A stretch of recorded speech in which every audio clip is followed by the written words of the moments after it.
Welcome, investigator. Evil is on the rise. Crime is escalating.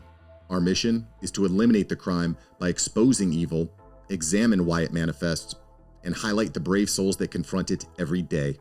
Join us as we work together to bring justice to every victim. Welcome to All Things Crime. Here's your host, Jared Bradley. Imagine finding two victims within months of each other, one of them completely missing her head, and both murders are eerily similar. That's some of the things that we're going to talk about today. And my guest is a retired Phoenix police officer and detective, Troy Hillman. And Troy is going to walk us through these cases along with several others. And I think everybody that's listening and watching on YouTube or Rumble, first of all, appreciate you being here. Can't tell you how much I appreciate all my subscribers. And if you're not a subscriber yet, please hit that subscribe button and the bell so you never miss an episode. But yeah, super excited today. Troy, welcome to the show, and we appreciate you coming on. Thank you, Jared. It's an honor to be with you guys. Yeah, so your career as before we get into these cases, I'm not sure I've ever talked to a former CPA that became an officer. So tell me how that happened. Yeah, it was quite a transition. I kind of had this trajectory from a small town of either being a lawyer or a doctor, and that didn't quite work out because I didn't like chemistry at all. So my uncle was a CPA, my dad was big in business at Caterpillar, and they said, hey, basically go into accounting. You'll always have a job. It's a good career. You'll make good money, that kind of thing. But it really, again, I'm not out here to knock out any CPAs or accountants. It's a good career for some people. I was 24 years old and felt really trapped in a cubicle, auditing, doing something that I thought was really, really boring.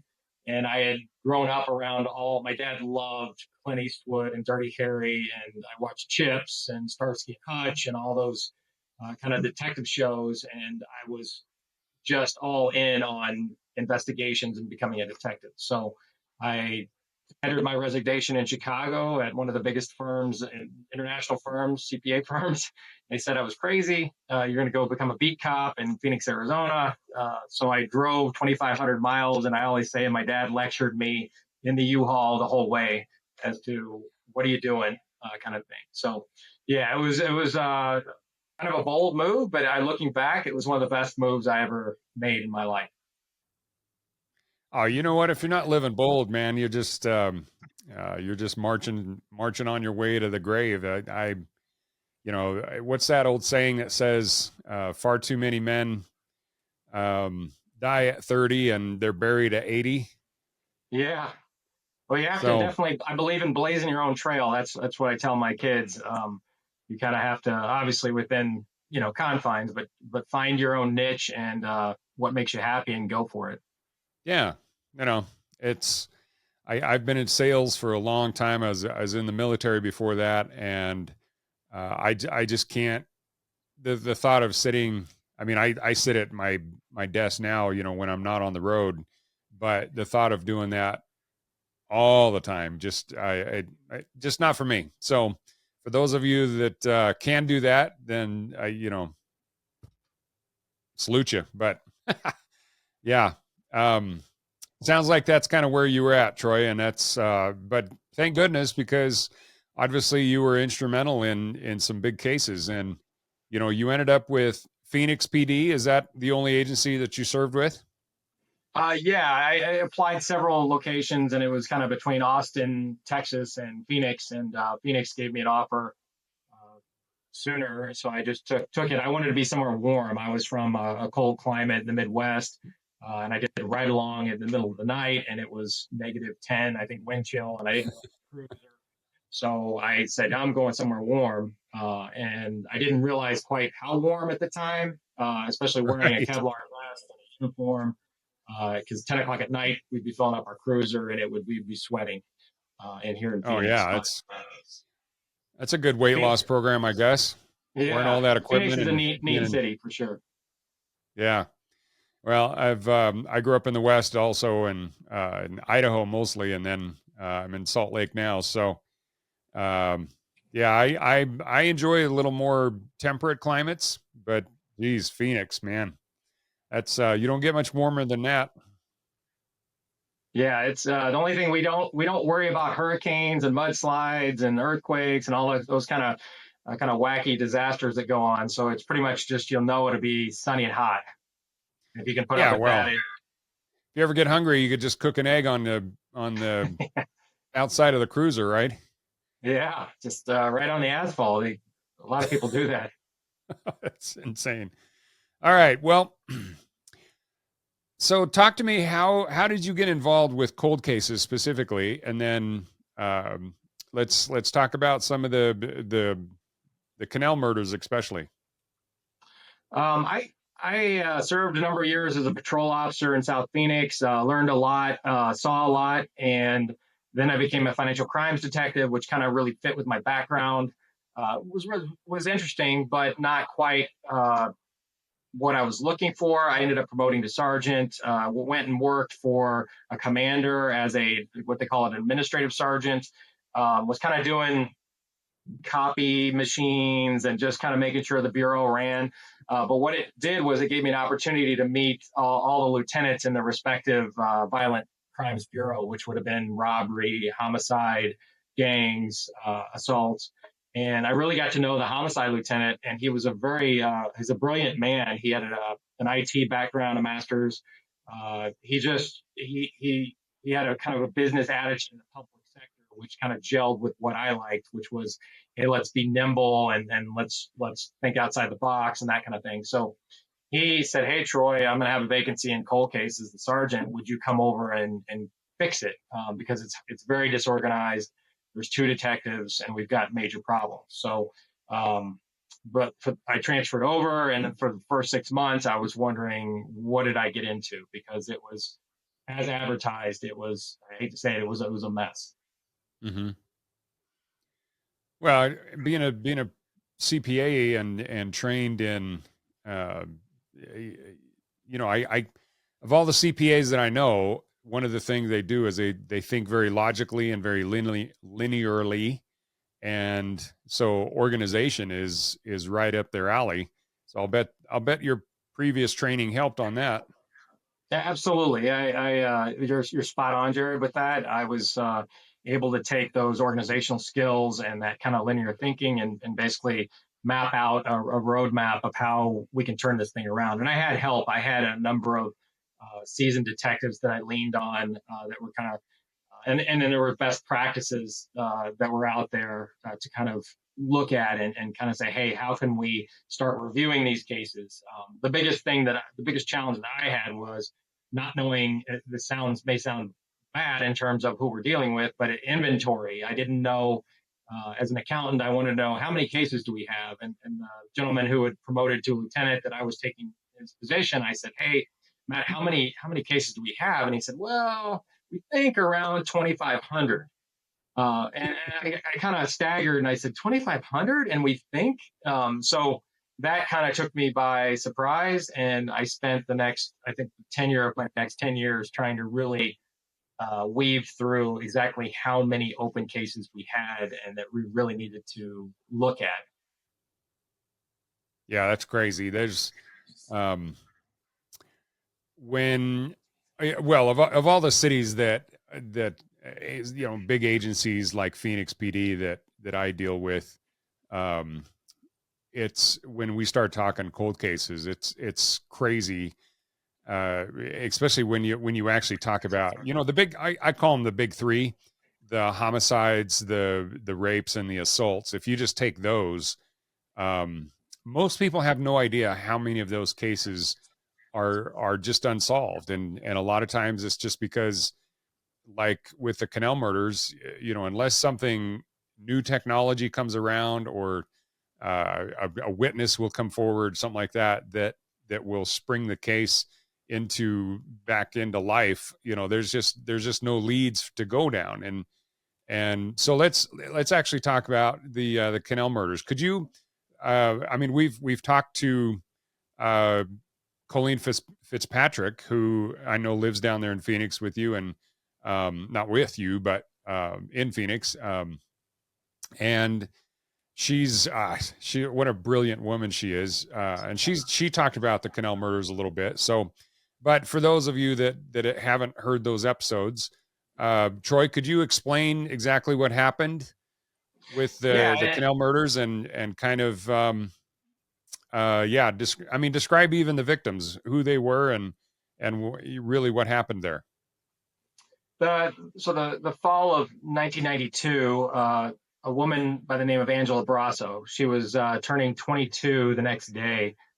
She's living in Phoenix at I-17 and Cactus, which is kind of the north. I-17 cuts kind of the middle of the city, and Cactus would have been on the north side. So she lives in a big apartment complex there. She was originally from a small town in Pennsylvania. She went to DeVry, picked up an IT degree, and finished her studies in Los Angeles. She moved in June of 92, kind of probably about 6 months prior to the murder, to Phoenix, and that's where she lived with her boyfriend Joe. Um, at that point, she liked to bike ride, so she would take her mountain bike. There was a bike trail right by her apartment complex, and it basically joined a canal system that runs in Phoenix. She goes out for the ride. Joe typically sometimes goes with her. He decides not to. He's baking her a cake that night for her birthday the next day. She leaves at dusk. Really nice weather in Phoenix at this point. It's November. She has basically a sweatshirt and shorts, and she's riding. And she was known to ride very fast, very athletic. And she worked. Let me back up. She worked at a company called Scintellect, which she was a IT trainer, and she did some travel with that position. And she was really well liked by her coworkers, friends, and family. So the world was her oyster, so to speak, and everything was going well. She goes out for this bike ride and she never comes back. Fast forward, basically her mom basically starts conversations with Joe. Her mom is a little upset at Joe, and Joe goes and looks for Angela multiple times during the night. Basically, I think Joe tried to file a missing persons report, but Angela was an adult past 18. So we don't typically, as an agency, take a missing person. It's our policy not to take a missing persons report until a certain amount of time has passed. Joe keeps calling her mom. There's that dialogue. And in turnout, officers did start looking for her because there were things that just didn't add up. And a couple of bike officers ended up finding her right east of her apartment complex, and she was on a berm. Basically, the scene was she was naked except for shoes and socks. Her head was missing from the scene. Her bike was missing. Her clothes were strewn about her body and had been both cut and torn. Again, she was naked. She had been cut also, and not only her head was cut off, but she'd been basically cut down the middle of her body. And then it looked like the perpetrator had tried to cut her in half down towards her belly area, belly button, unsuccessfully. And it was just one of the most gruesome scenes, something that maybe Stephen King in Hollywood or could conjure up. It was pretty just horrific, and I think it sent shockwaves through the community. That basically that this woman who had been just a great woman with a whole path ahead of her had been viciously murdered, and nothing like this had ever happened in Phoenix. Yeah, that's. I mean, it's hard. I think honestly, it's hard for most people to even comprehend how somebody could do that to, especially just a young girl. That, I mean, she was an adult, yes, but like you said, 21, 22 years old. Any idea why he had, I mean, he's like carving her up. What, any idea why he would behead her and then try to cut her in half? Working with that type of perpetrator, there is a lot of anger and excitement that is derived from their their past, and then this excitement channels its way into some kind of sexual sadistic torture, and it's basically about destruction of a female for them, as I understand it. And again, I'm not a psychologist, but that's kind of what I learned along as we were hunting him for 3.5 years. What I learned from a pretty great group called the VDOC Society back in Philadelphia. Yeah, well, there's a lot of deprived people out there, and but to reach that stage, I don't know if you know who Dr. Lee Meller is, but he's one of the world's pronounced or not pronounced renowned experts on necrophilia and those kind of things, and I've talked to Lee a number of times, and he's really one of those where, as a detective, when you are standing there at a crime scene and you're looking at the victim and everything else, and you're just like, I'm not sure I know what I'm really looking at. He's the guy you call. Yeah. And he's one of those that, because of his, the different expertises and the PhDs that he's earned through his years and years of study, a lot of times he can identify things that other people really can't. And I was at a conference, where this is a decade ago. One of my first introductions to, when we first pivoted from the food industry with MVAC systems, when we first pivoted from the food industry into forensics, I went to this cold case conference, and Dr. Meller was presenting, and he was actually presenting right in front of me, and he was talking about these different stages of suspects or perpetrators that they'll go from just like almost like the Golden State Killer, how he evolved into, at first it was just burglary, and then he started attacking victims and raping victims, and then eventually got into killing them.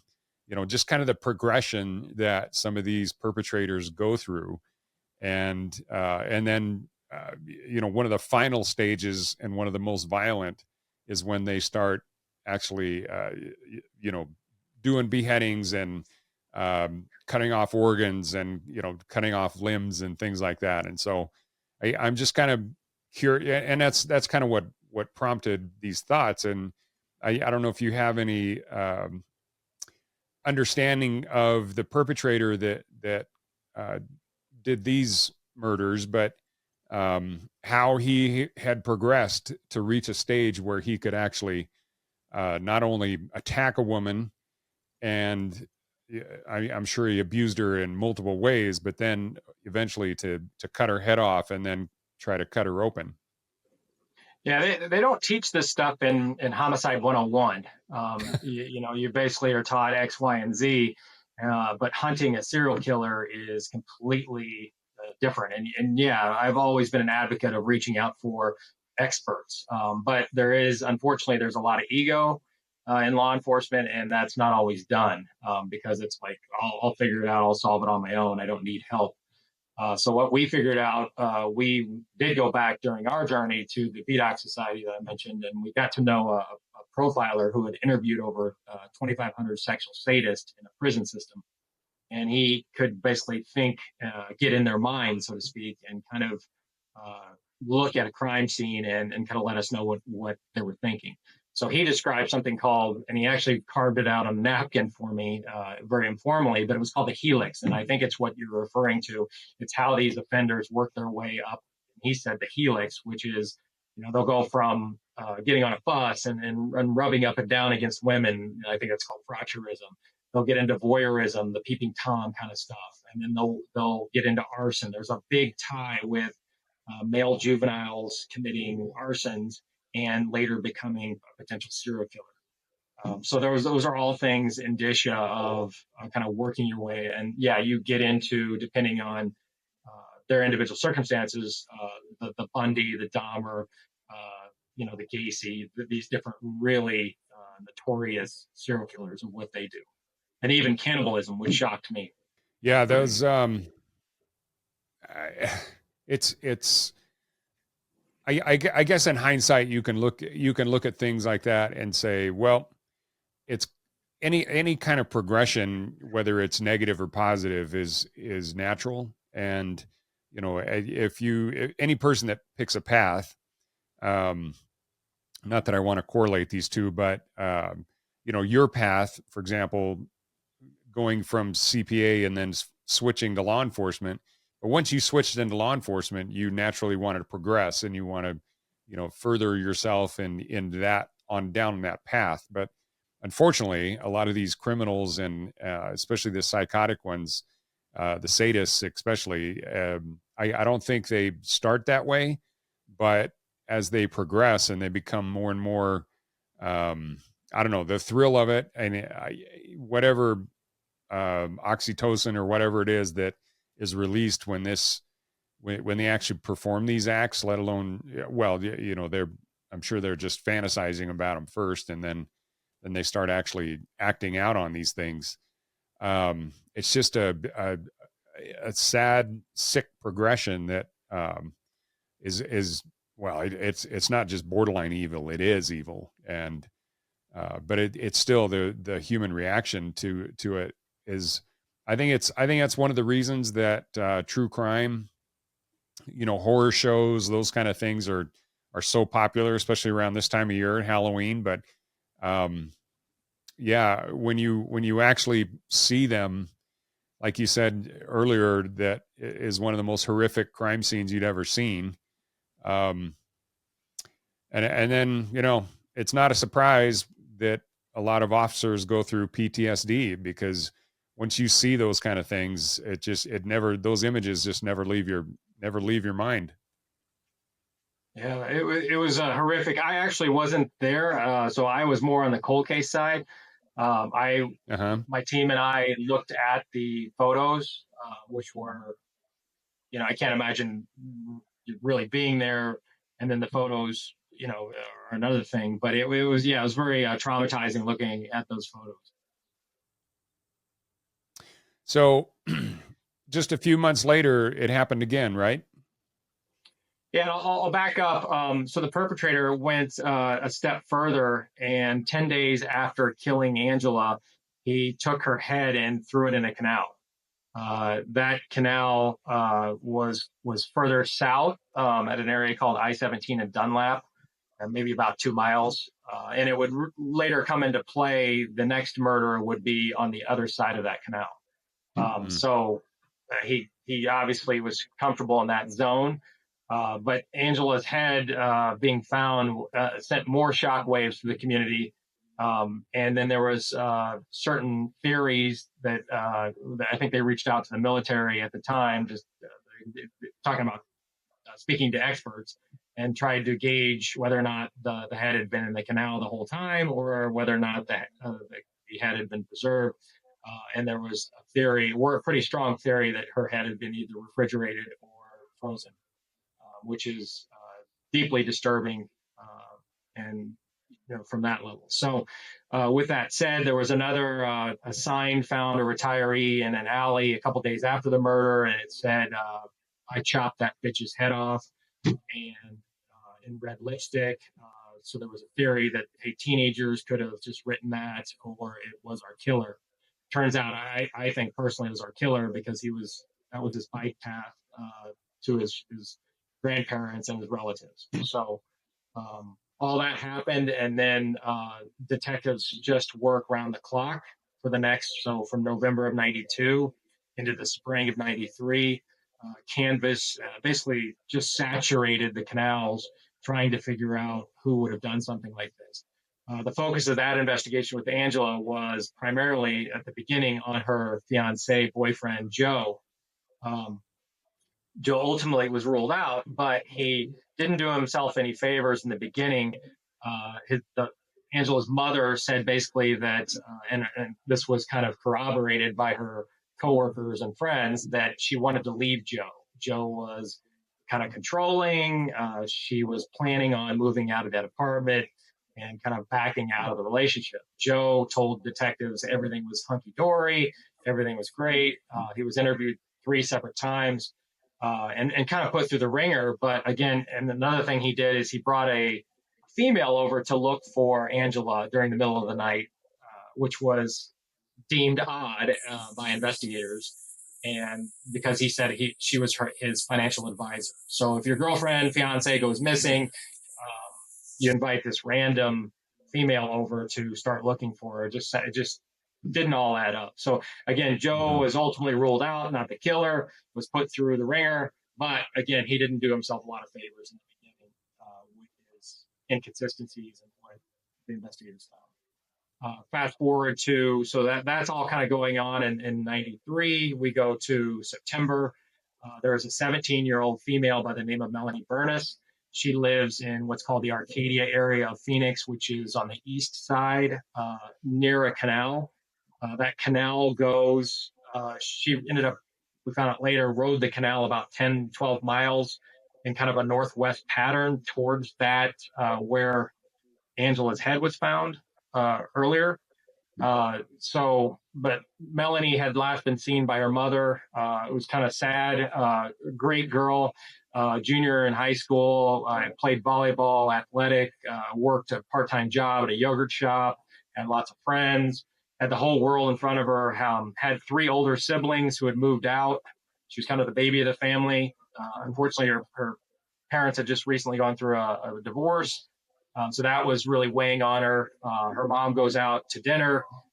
The mom, Marlene, comes home that night and finds Melanie is gone.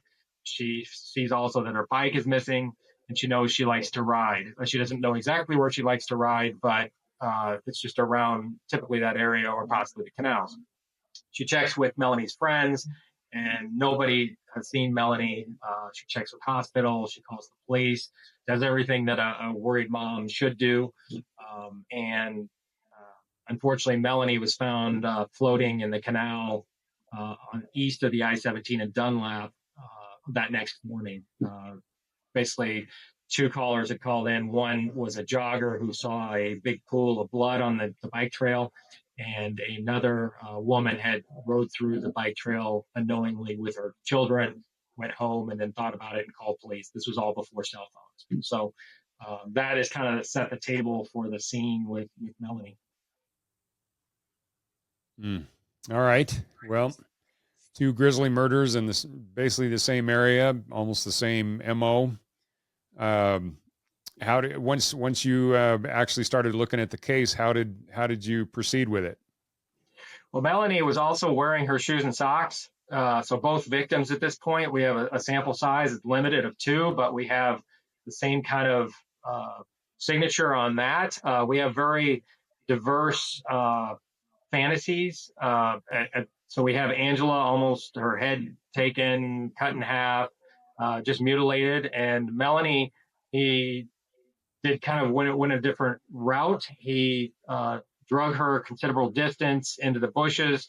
He basically cut and tore her clothing off and redressed her in a bodysuit. It was a Park Lane, I think was a brand at the time. But it was built for probably an 8 to 10-year-old girl. It was designed, and Melanie was 17. She was developed, so it was kind of grotesque that he pulled this really tight bodysuit on her, and then for whatever reason, he also carved some items on her chest, which were it was WSC, the letters in capital, and then right below is a cross with 3 dots in it. And then he drug her back and for whatever reason put her in the canal, and that's where she was found. So you have 2 very, again, different fantasies. There was also a very slight cut on Melanie's neck, and to this day we don't know if he intended to cut off her head, maybe was interrupted, or just wanted to do that. It was a very, very thin cut on her neck. So that's kind of where it was left. A ton of work on the front end. The 2 detectives ended up retiring, but they were phenomenal. They did a great job. I always say, from a cold case perspective, if it's not done right on the front end, then there's no hope for us on the back end with cold case. So they kudos to them. Everybody was involved. Hundreds and hundreds of people on the Phoenix Police Department were involved in that initial investigation. Unfortunately, so Joe was ruled out by DNA. This is in the infancy of DNA in the early 90s. Mhm. In the mid 90s, Joe was ruled out. It was uploaded into the CODIS national database in 99, 2000 when that really took off. But there were no matches. So it went from 2000 to when we picked it up in 2011 with no hits. So there was plenty of opportunity then to develop DNA profiles from both of the victims, correct? Yes, there was a semen left at both scenes. Okay, and those matched. Yes. Now that was Oh, one of the that's first things they did was they matched those, and even before they uploaded it into the national database, they were able to, again, it's in its infancy, but they were able to put those together and say, yeah, it's definitely the same guy. yeah. Well, there's pros and cons to that. Obviously, I that it to me causes all sorts of um, anxiety. Really, with detectives, DNA is one of those things where you either can't get it, and so you think there should be DNA at a crime scene or on evidence, and then you can't really collect it, which is kind of where the MVAC comes in, because it can get down a little better and collect more DNA. And so a lot of times we can develop profiles where the other methods couldn't. But the other side of that is you have plenty of DNA, but nobody to match it to. And I know both of those scenarios cause all sorts of problems for detectives in trying to solve cases. But um, at least when you have DNA, you know that that's the first step. And then even eventually, obviously the hope is one day this guy will screw up again, and you don't ever want him to cause more crime, but ultimately that's if he's going to do more crime, you hope that he gets caught, and then that DNA will get uploaded and bam, you have a match. So how did that happen for you guys? I think the prevailing opinion was that he's dead, because you have no pre-crime behavior from Angela's murder in '92. You have nothing nothing that bad, and then you have '93 Melanie, and it just stops. And then he gets uploaded, no hits. So that was kind of everybody was scratching their head, and they just it was the easy thing to do, I think, was say he's dead. Let's move on. We've got other cases to work. Let's, if, like you said, if eventually he screws up, if he is still active, then it'll be uploaded and it'll all hit. So that was kind of the wish. Unfortunately, that really did not resonate well. So I received a public records request in 2011. I'm all about cooperating with the media, but I'm also a big advocate of holding some stuff back. We've had a lot of problems with false confessions, with inmates getting public records and basically tying up detectives' time with saying, hey, I know all about this murder and I want to work off my charges, that kind of thing.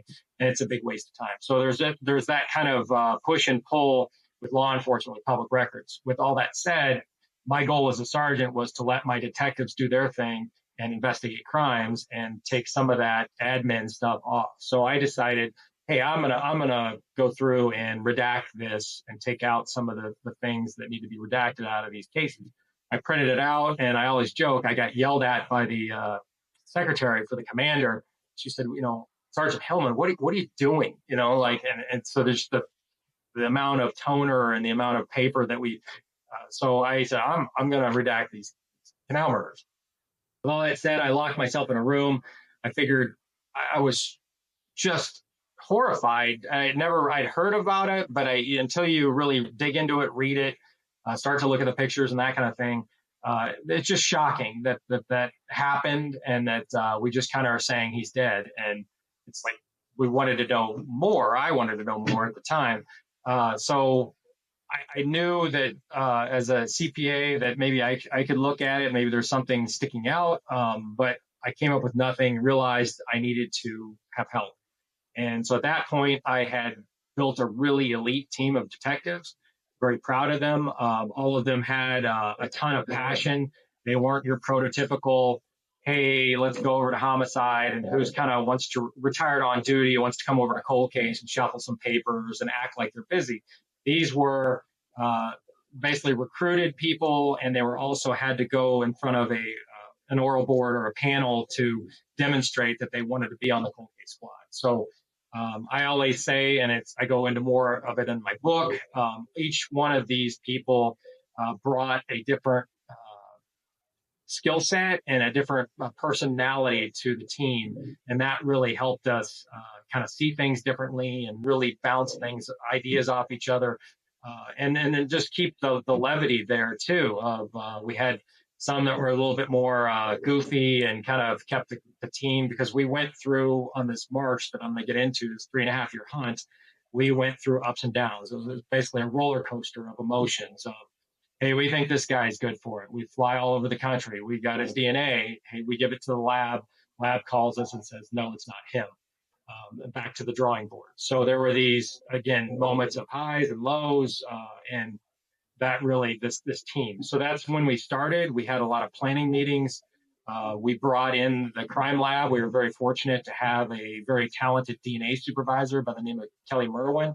She had kind of a steel trap of a mind. She could say, oh yeah, I remember that case. I remember that. And just details that you wouldn't typically know. So she was phenomenal. We had a great relationship. I could call her. My team could call her. We could bounce ideas off of her and her team. So that was basically, everything was gelling at that point. And then we kind of got into it. And one of the first things we do with a cold case it's cold case 101, is look at, what did we miss? Let's go back to the original reports. Is there anybody in there that kind of sets off our spidey senses, so to speak, as we need to get his DNA? We should have got his DNA, but maybe we weren't thinking about it. Again, early 90s, infancy of DNA.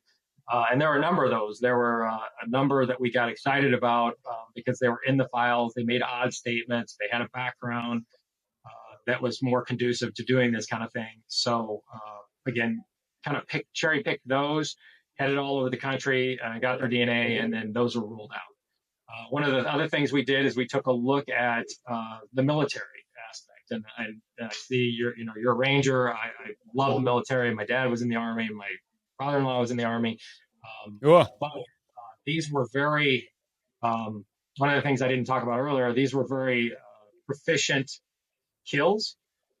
Basically, it was almost a blitz attack where the perpetrator drove the knife basically into both of these girls' back in the same region. It was in, I think, the 10th rib. It immediately penetrated the lung, the aorta, the heart, and they were basically killed almost instantaneously. So it was very proficient. So one of the things we looked at is, hey, we bantered, is this something that's taught in basic training? Could a basic training, or is this more advanced? Is this more of a specialized skill? Because again, this guy, in the scheme of things, spent a lot of time with those girls and nobody saw anything. And it was really odd to have that amount of time, and then strong to be able to drag, I hate to say it, but dead weight, considerable distances. And that would have, so we had this concept that maybe we were looking for a Rambo in kind of the back of our head. And we have Luke Air Force Base, which is on the kind of the southwest side of the valley here. We thought, well, but although the Air Force doesn't really have any elite, they have pilots, but I don't know of any elite fighters. So we kind of bantered that around to say, again, and not to denigrate the military, I'm 100% supportive, but maybe our guy went off the rails and had this specialized training. So we looked at that. We looked at the FBI had put together a profile, which was interesting, but it really didn't direct us in any specific direction. It didn't say, hey, look over here, it's Bob, or, it just was kind of it was somewhat generic in places that basically this guy liked detective magazines. He could be in a mental institution. He was a loner. He was very comfortable around the canals. One of the nuggets that I took away personally was it said, the whole killer will not stop. So why did he? That was so many questions, Jared, on this as to what was going on. So that's one of the things we took a look at. We also had a number of clues that the the perpetrator left both on the bodies and at the scene. He was very comfortable in tunnels. We didn't know why. He basically graffitied the same carvings that were into the second victim, Melanie, onto the tunnel wall, and then a message that said Tweety with a image of a guy in a fedora hat. We believe that was him because the W's were basically matched up. So we're trying to figure out what is he trying to WSC with the cross with 3 dots on the body. What are the 3 dots? So I went and took a detective with me, and we went to Grand Canyon University. They have an excellent theology department. We talked to a professor, showed him, the pictures without scaring him because it was pretty graphic. But we just showed him the 3 dots and said, "Hey, what does that mean?" He said, "Well, it could be Father, Son, Holy Ghost. I don't really know. What about the WSC?" And he said, the working theory was it was West Side City, which is a pretty prominent gang here in Phoenix. But I thought there was more symbolism. I thought there was a lot of religious putting her in the water. Maybe we get into baptism. Maybe we get into beheading with John the Baptist. There was just a lot there. So another working theory was Westminster Shorter Catechism. So we ended up talking to a pastor who dealt with that, and I think I offended the poor man. I tried not to say that, and he was very emphatic that would not be used in such a horrific murder. Again, we were just trying to solve a crime and just push it forward. So there were a lot of different things we covered. Again, this was a 3.5.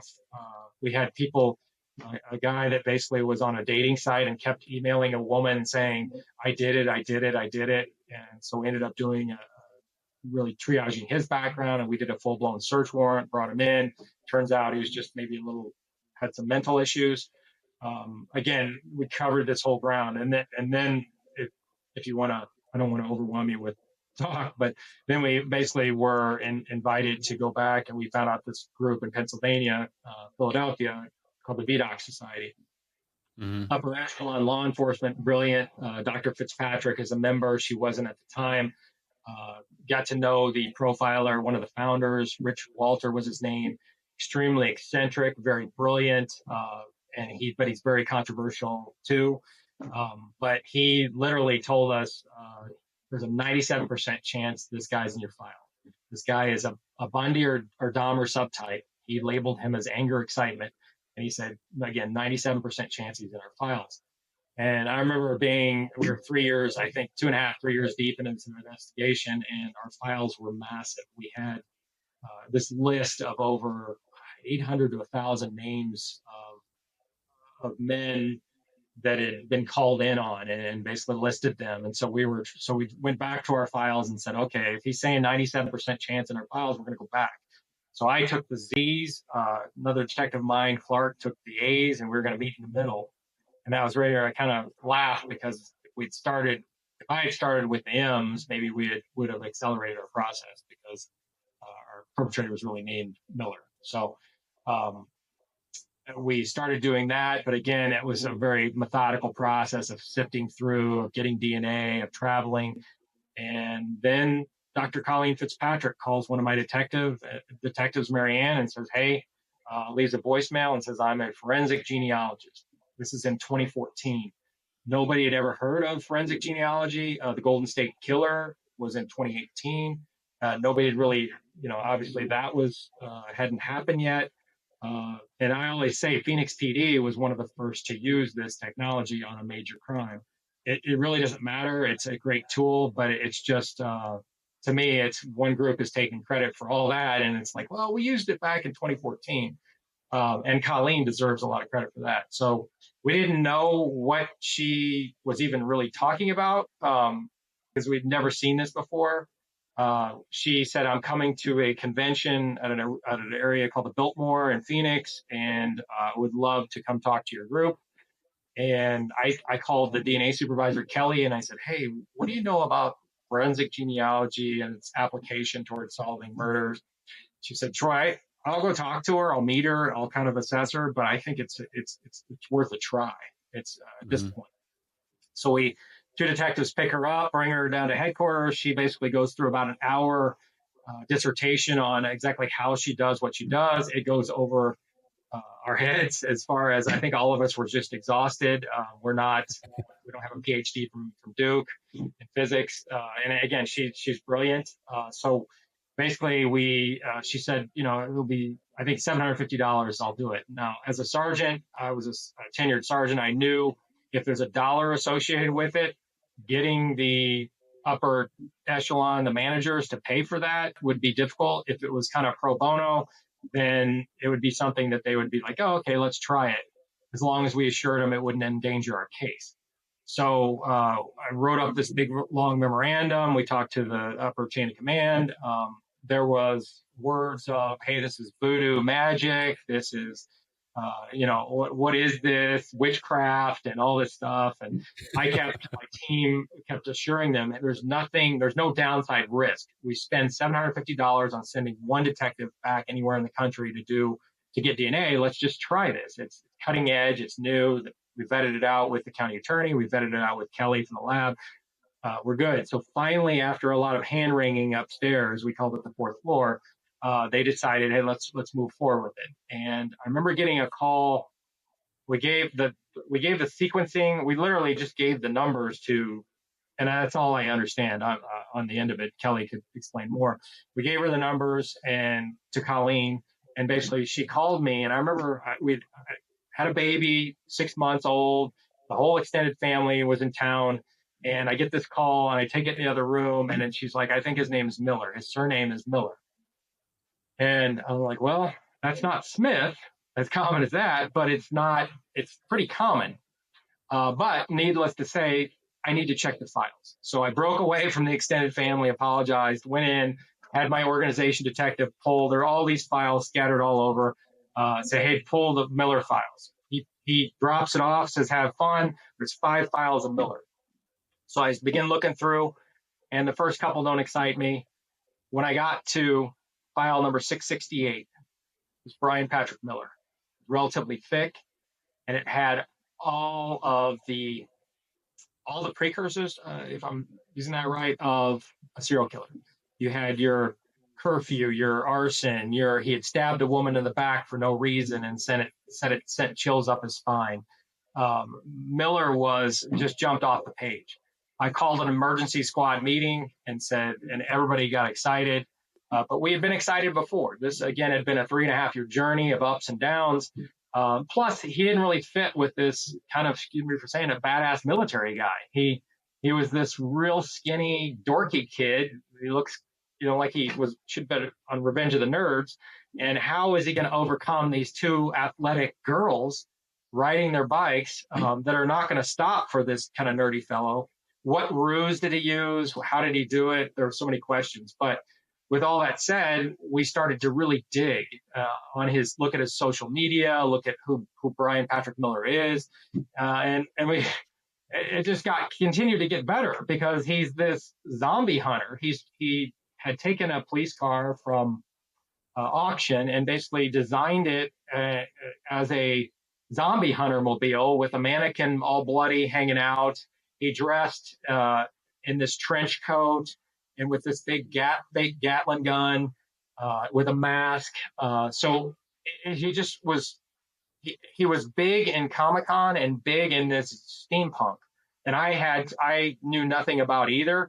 There's a lot of good people that do this, but Bryan Patrick Miller obviously was hiding amongst them.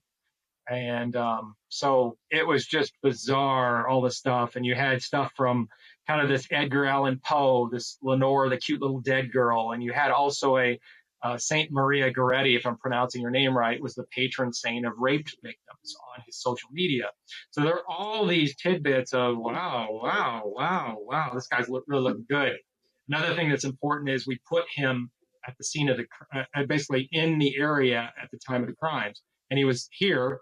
And he loved bikes, he loved cars. So things are just adding up and we're checking boxes. But we decided, hey, we need to get this guy's DNA. A lot of the specialty, the guys that are really good at the sneak and peek, the surveillance, they're off for the holidays. We deploy our team of detectives to do that surveillance. It doesn't work. He works in an Amazon distribution facility on the west side of town. He every break goes and sits in a zombie hunter car and rocks loud Metallica or really loud like heavy metal music. But he doesn't discard anything. He doesn't throw out any. He's a model citizen. He doesn't throw any cigarette butts out. He doesn't no straws, no nothing like that. So one of my detectives, Clark, came up with a brilliant idea. He said, I remember he called me one night and he said, "Hey Troy," he said, "I'd like to pose as a manager of the business just north. And basically what I'm going to tell Bryan is there's been a lot of theft going through this parking lot. And we noticed that he sits in the parking lot a lot, and we'd like to hire him as kind of the security watcher of the parking lot, so to speak, and could basically they work together and that kind of thing." So they set up this future interview at a restaurant, and we ended up about a week later. We called Bryan. Bryan took the bait. We set up. We went to a Chili's restaurant, kind of in that area of Metro Center where the murders happened, and had great cooperation from Chili's. Basically made sure all the utensils were clean. It was a controlled environment. We met with Bryan. Bryan ate. He ate a whole cheeseburger and fries, and he took one drink. And I think it was frustrating. Clark was sitting across from him, and he's like, "Just take a drink so you can get your beer." So that was, and we didn't do a lot of undercover surveillance, and so we were excited. This could be our canal killer, serial killer, but he doesn't really look like it. And he also rolled up with his daughter. He had a 15-year-old daughter at the time, so he brought her to this job interview, which we thought was really, really bizarre. Why would he bring his 15? She could stay by herself. And so, at this point, he was kind of a different cat, so to speak. We ended up getting the sample where he took a drink and dropped that off at our lab. Waited, and basically 2 weeks later, the lab comes into our a pretty boring grant meeting, and they just storm in, and we were kind of freaked out because we said, "Hey, they have a really nice building across the street, and we have kind of a worn down headquarters. They never come over here. We always go to them. So what are they doing?" And Kelly said, our team said, "It's him. You got him." So I'll stop there. If I don't know if you have any questions or. Yeah, I've seen that Phoenix lab. It's pretty nice. So I can't imagine why you wouldn't go over there as often as you can. Anyway, that's incredible. It's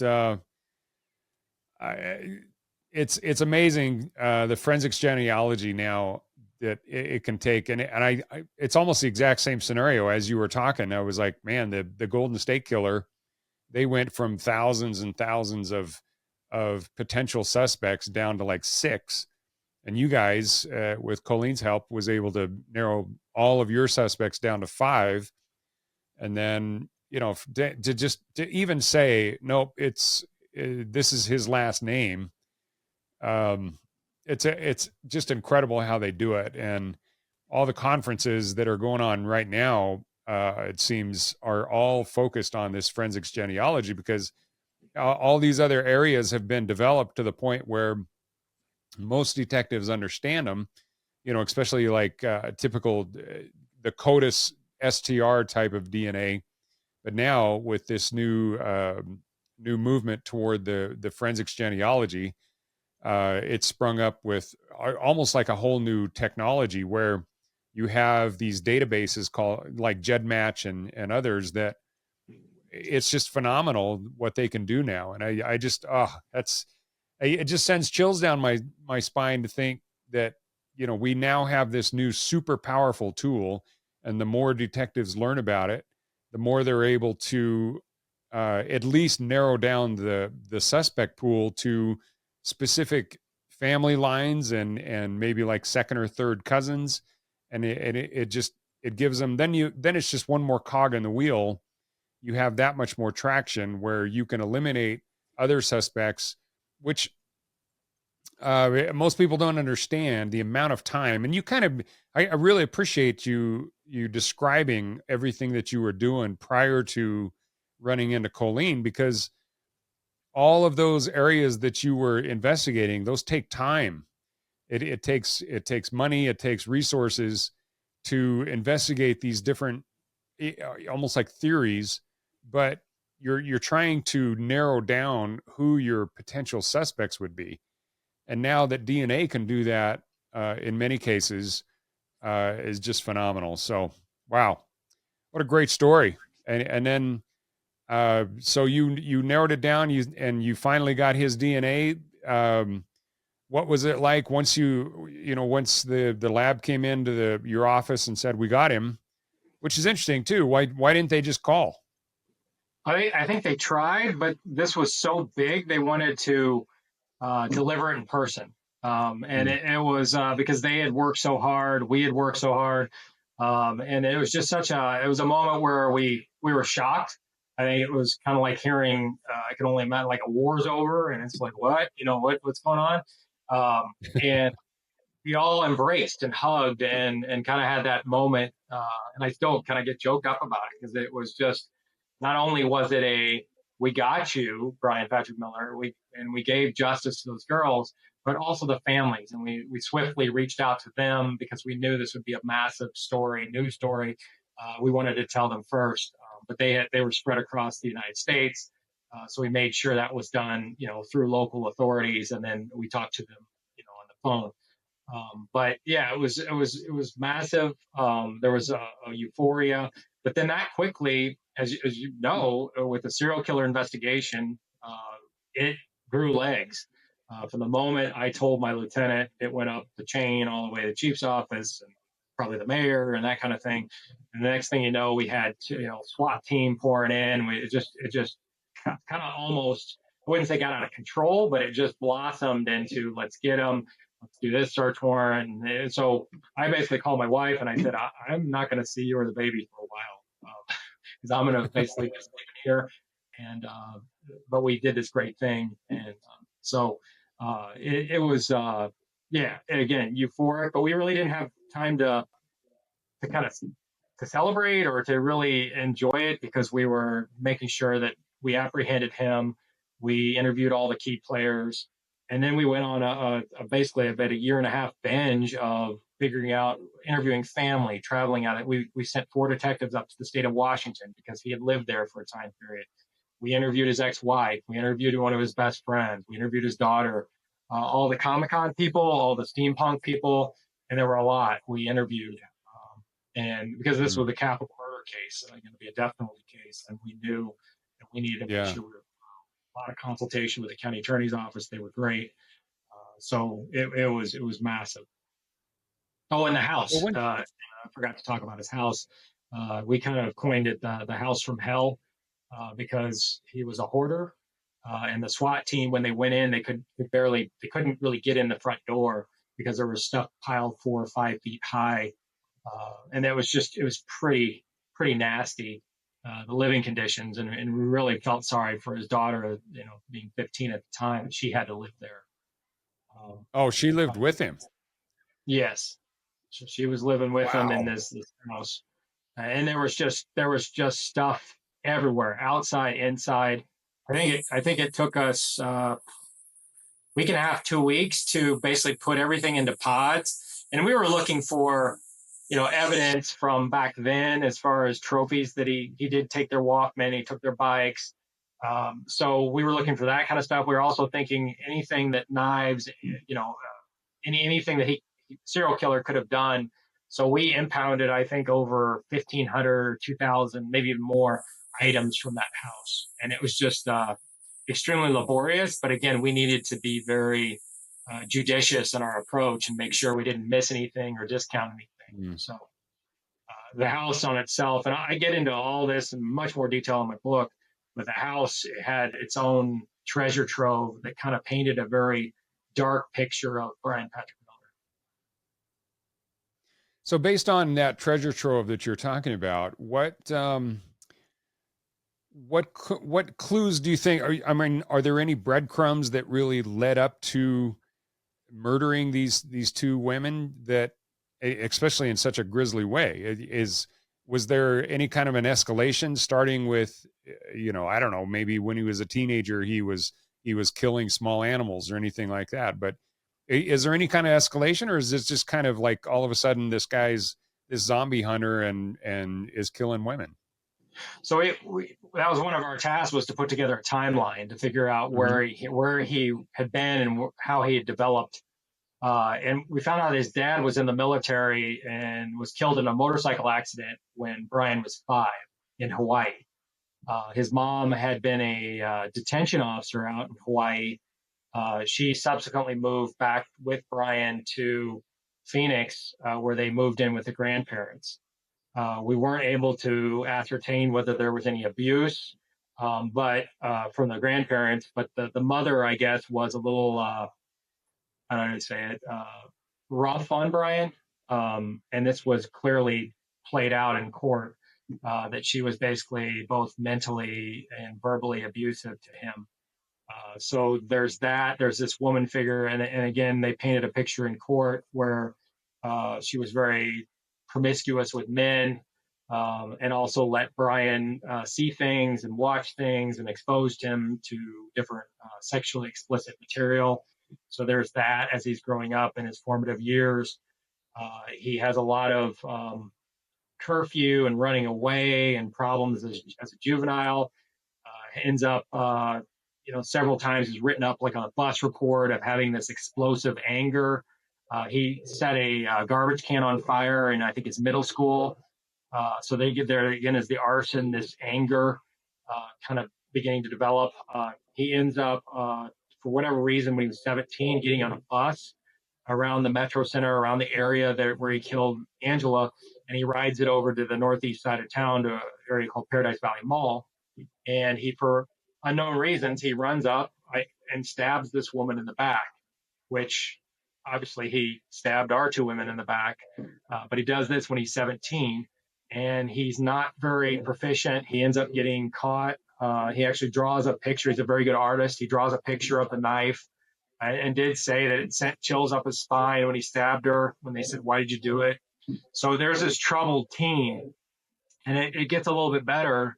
17, as far as the recipe for him developing.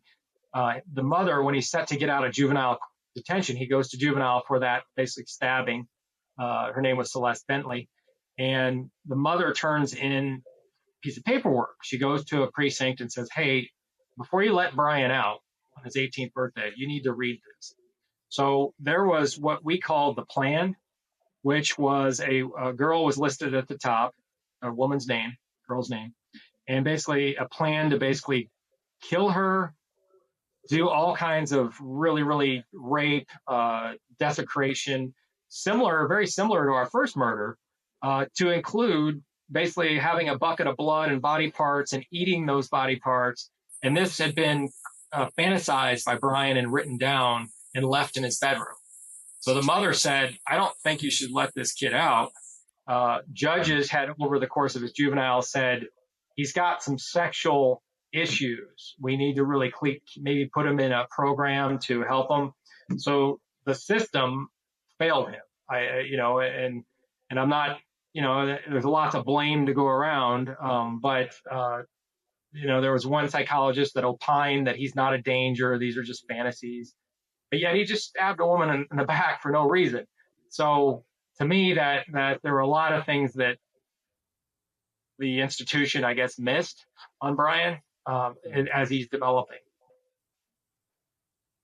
Wow, that's absolutely incredible. It's, a lot of times when we try to be so tolerant in society that we kind of think, oh, the kid's just quirky or whatever, and then as things further, when they just don't get help or any kind of intervention or some way to actually stop this weird behavior and then put him in a different direction, it just I don't know, those things just kind of escalate. And I think the mind is really, really powerful, and fantasies like that ultimately, the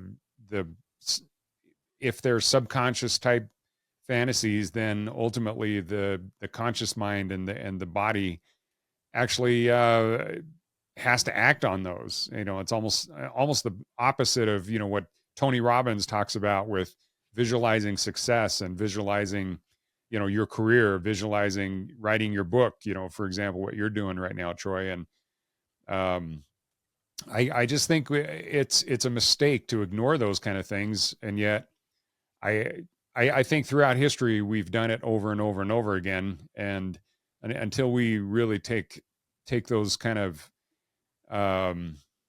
mental images and understand the power of the mind, both in positive and negative aspects of it, I just think that it's we're just going to keep seeing these kind of mistakes repeated over and over again, and it's unfortunate because obviously we have two wonderful young women that paid the ultimate price for it, and that's sad. But wow, what an incredible story, Troy. I salute all of you guys that were involved with helping solve these cases, and thank God for people like not only your lab people that were working so closely with you, and that's wonderful to hear that. There's some places around the country that don't have that kind of a synergistic relationship between the lab and investigators, and that's so kudos to them. But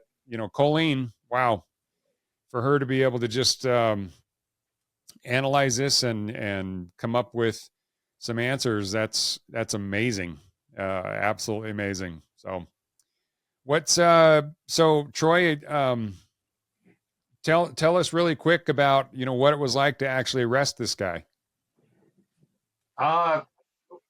Again, the SWAT team went out to the Amazon distribution facility. He was very compliant. The Amazon security helped us. Basically, we brought him back to headquarters. And instead of, and we were kind of briefed on this or told that by the profilers we worked with that he would toy with us rather than just lawyering up or basically not talking. So he ended up, I think he wanted to know, these guys are brilliant. It's one of my takeaways from kind of this hunt of, so to speak, of this Miller character. He was a phenomenal artist. He was, and just had these things that he could have done so much good. Back to your earlier point, he could have done so much good just being an artist, and doing that. But instead he decided to go down this really bad path. With that said, sorry, I just took a little bit of a tangent. Miller, I think he decided to toy with us, and when we sent a very affable detective named William in there. We weren't going to send a female because we knew how Bryan felt about females. So we sent William in there. William's dad was a dentist, very friendly, just a great guy. And William really did an excellent job of interviewing him, but Bryan really pushed back when William pushed him on the canals and knowing these two girls and whether or not he murdered them. And he loved to talk about his car. He loved the zombie hunter. He loved to talk, about his family and his daughter. So, that kind of normal during an interview is normal to kind of build this rapport and that kind of thing. But when he was pushed in these directions, he very much threw up walls.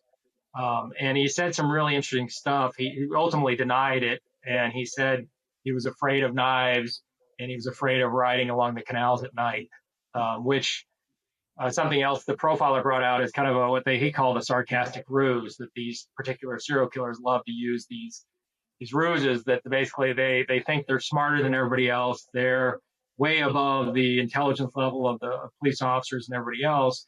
And they'll take pictures with police officers. And in fact, Miller did. And these poor officers didn't know any better. Now, and since the arrest, they've been paraded across the media, taking pictures with the zombie hunter. With all that said, so that was a sarcastic ruse. He was saying was, basically, I'm afraid of knives. I'm so afraid of them. But yet we know he very, he tortured and mutilated Angela and carved into Melanie with knives, and so he's basically, that's the ultimate sarcastic ruse. So, and I think William, detective, was really disappointed that there was no confession. It would have been nice if Miller had said, yeah, I did this and those two, and I did X amount other ones, because we know these guys typically don't stop. But he didn't. He kind of maintained it. And he basically was smart enough to lay out his defense. So he basically blamed everything on his mother. And I guess his Mm. mother, for him, used to beat him with her security belt because she was a detention officer, threatened to cut off his penis, all these horrible things. So he set that up in January of 2015, which would later play out in court. And I don't know how many thousands of taxpayer dollars were spent on his defense to basically say that he had this dissociative disorder, that basically he blacked out and didn't know what he did. It was kind of a evil Bryan scenario, would come out and kill these girls and then Wow. go back to good Bryan. Almost the Dr. Jekyll and Mr. Hyde type of a thing. Yeah, that's what they kind of spun. Wow. Well, I can't imagine trying to defend a guy like that, especially when you had all that physical evidence. And I mean, if you have DNA on the victims and then the DNA from the drinking glass, it's pretty tough to explain that away. But Yeah, everybody deserves a right to a fair trial. I'm 100% on board for that. I was just upset for the families that it took 8 years of all this legal maneuvering. I get it; it's a death penalty case, big case, but at the same time, there was yeah, COVID in the middle of it. So these families just sat and had to relive this multiple times. And one of the things Melanie, the younger victim, the second victim's sister, said after the or during the trial, during the statement, she said, or kind of as it was wrapping up, she said, if you would have tuned in to after the first month of this trial, because it went on for 6, 8 months, she said you'd think that Bryan was the victim. So his defense mhm, painted this picture of, oh, poor Bryan, poor Bryan, poor Bryan. He did it, but he didn't mean to do it, that kind of stuff. I was just, to me, watching that was just horrific that he was not the victim. These two girls were the victims. Yes, he may have yeah, been, abused as a child, but there's lots of people that are abused as a child and don't turn out to be serial killers. So it's just, and he never took, during his statements, he never took any responsibility, never expressed any remorse, never said, hey, to the families, I'm sorry. It was all about him and how he's going to be better and that kind of thing. And so to me, it was just extremely disappointing to watch that play out, but I'm glad those families got delayed justice. yeah.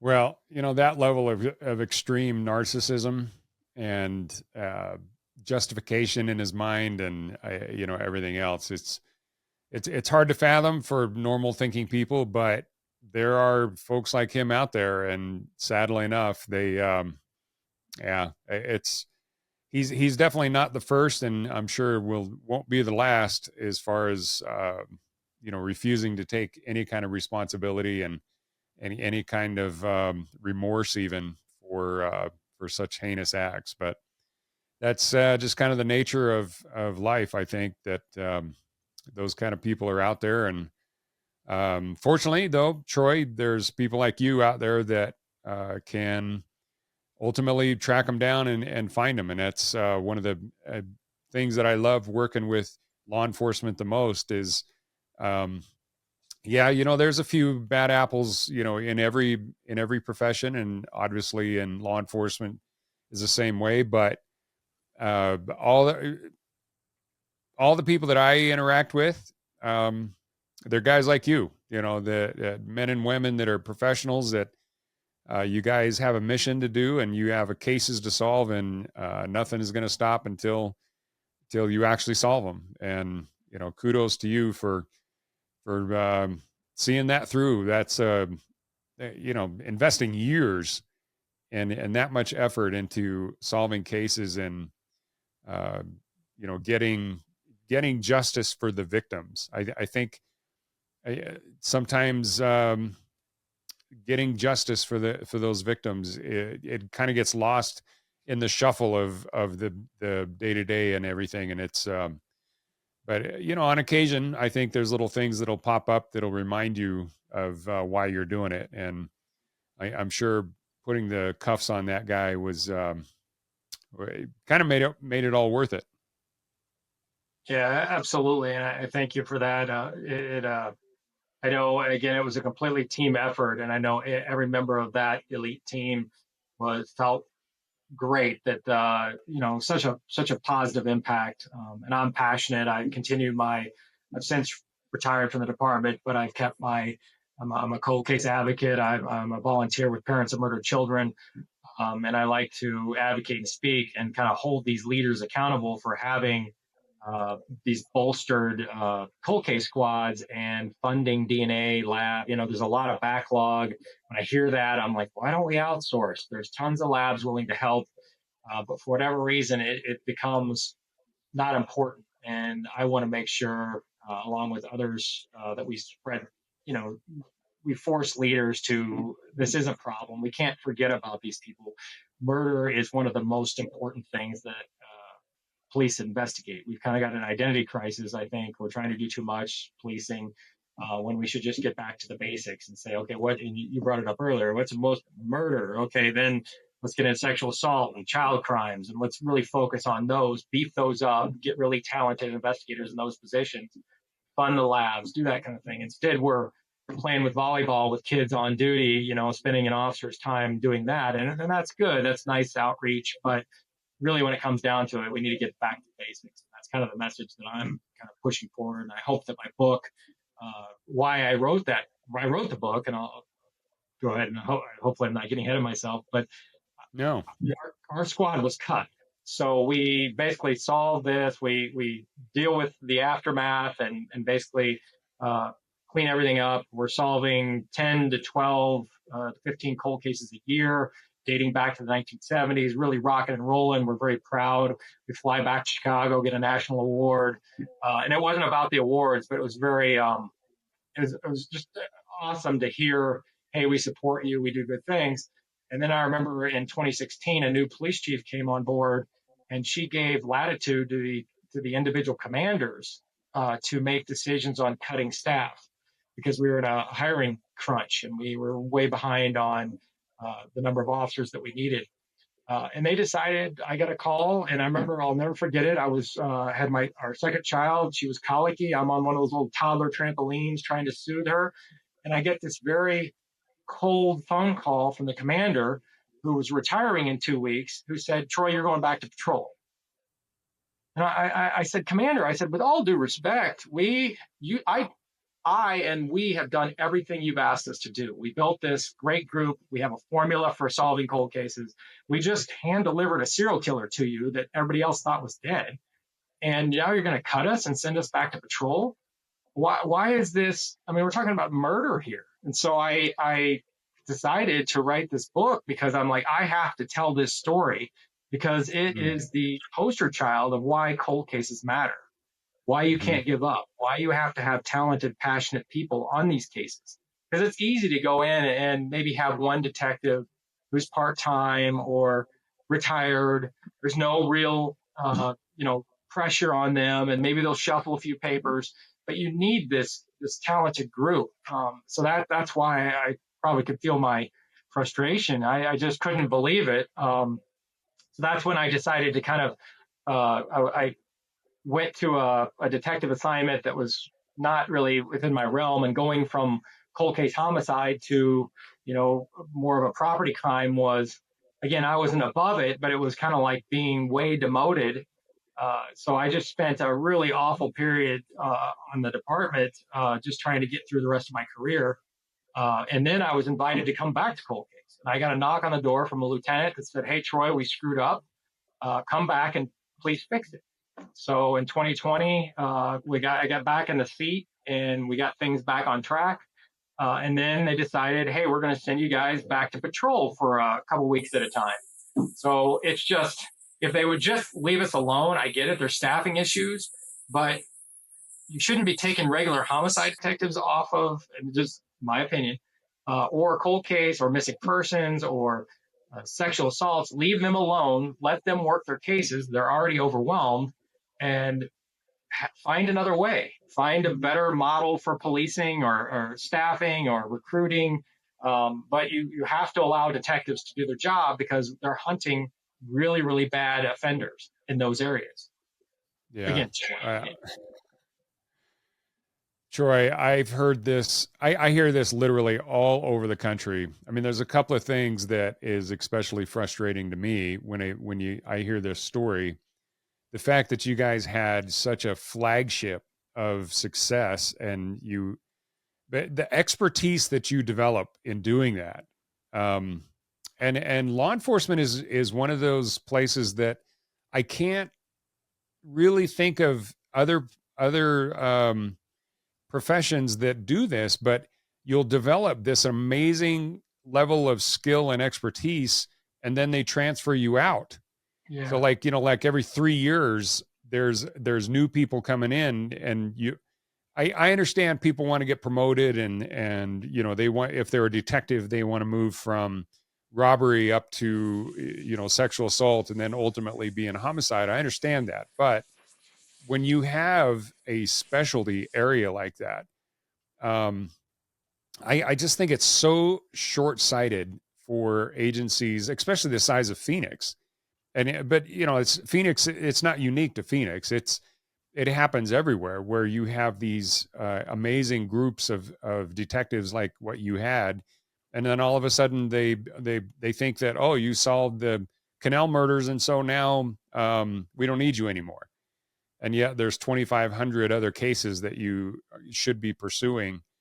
I don't know. It's just a weird type of thing that you have a combination of people advancing and rotating out of different positions when you lose all that expertise right as you're getting really proficient at it.